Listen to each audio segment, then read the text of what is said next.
admin cảm thấy dương từ là cảm thấy mới nè đã tha Visual Studio Code nè mới khơi nhá vậy biệt tha nè nè nè Visual Studio Code hãy download với màu សម្រាប់អ្នកមានហើយចូលទៅកម្មវិធីបើកម្មវិធីឡើងបើកធំមកណាទៅគ្រប់បាត់អានេះចោលវិញអញ្ចឹងដើម្បីឲ្យគេស្រួលក្នុងការសរសេរ overhead close check auto តោះណាបានសរសេរ overhead close check auto អញ្ចឹងដើម្បីឲ្យវាបាន auto គឺយើងចូលទៅ file យកពាក្យថា new text file ណាវានឹងបើកអានេះឲ្យយើងបន្ទាប់មកទៀតខ្ញុំ save វាសិនណាចូល file យកពាក្យថា save as ហើយខ្ញុំដាក់លើ desktop ចាស់ខ្ញុំដាក់ថា index យើងដាក់ឈ្មោះអីដាក់ចុះណាតមកទៀតខ្ញុំដាក់ .html ណាឬក៏បើសិនជាដាក់លើហ្នឹងណាឬក៏ខ្ញុំអត់ដាក់លើហ្នឹងទេណា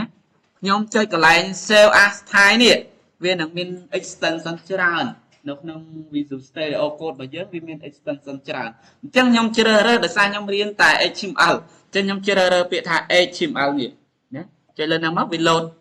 នៅលើហ្នឹងតមកទៀតខ្ញុំ save វាណា save វា save ហើយនេះឃើញទេអីគេនេះ index ខ្ញុំ save មិញ index ណាហើយខ្ញុំសរសេរ HTML នៅពេលដែលខ្ញុំវាយសញ្ញាបិទមួយគឺវានឹងបិទ close text ឲ្យយើងឃើញណានេះតមកទៀតនៅក្នុងទម្រង់កូដគឺយើងអត់សរសេរជួរនឹងស្មើគ្នាទាំងអស់ទេយើងត្រូវមានចូលទៅមុខរហូតបាទណាដើម្បីយើងដឹងថា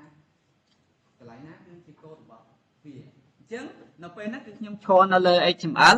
enter មកឃើញវាចូលក្នុងហ៎តមកទៀតខ្ញុំដាក់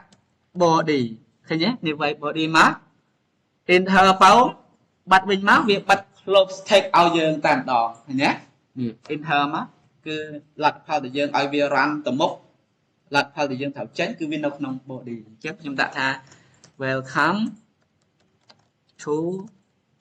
IU ចុះណានេះប៉ុណ្ណឹងអញ្ចឹងខ្ញុំ save ដោយសារខ្ញុំ save ពីមុនហើយ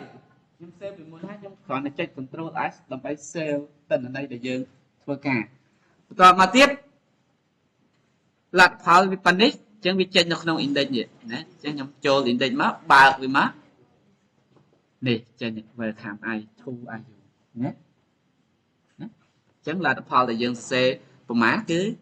វាចេញនៅក្នុងហ្នឹងប៉ុន្តែចេញតែលទ្ធផលដែលជាលទ្ធផលដែលខាងលើប្រាសាទដូចមានយើងនិយាយពីមុនស្ដីចឹងនេះអានេះវាអត់ចេញទេនេះគឺទីតាំងដូចជាកូនដែលយើងត្រូវការឲ្យទិន្នន័យដែលយើងចង់បាន process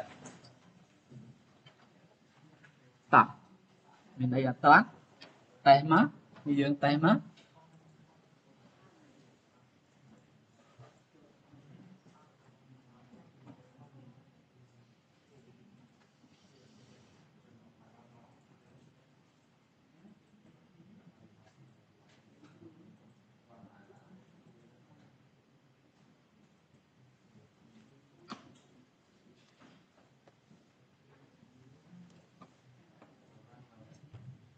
តើនេះគ្នាយើងដំបងហឹងឲ្យតមុនណាមកហួសទៅពិបាកហើយរៀនដល់ណាក៏នៅខាងនៅប្រើវាដែរនៅតែយកវាមកប្រើបន្តរហូតបើយើងអត់តាន់កន្លែងហ្នឹងគឺនៅពេលយើងទៅមុខទៀតពិបាក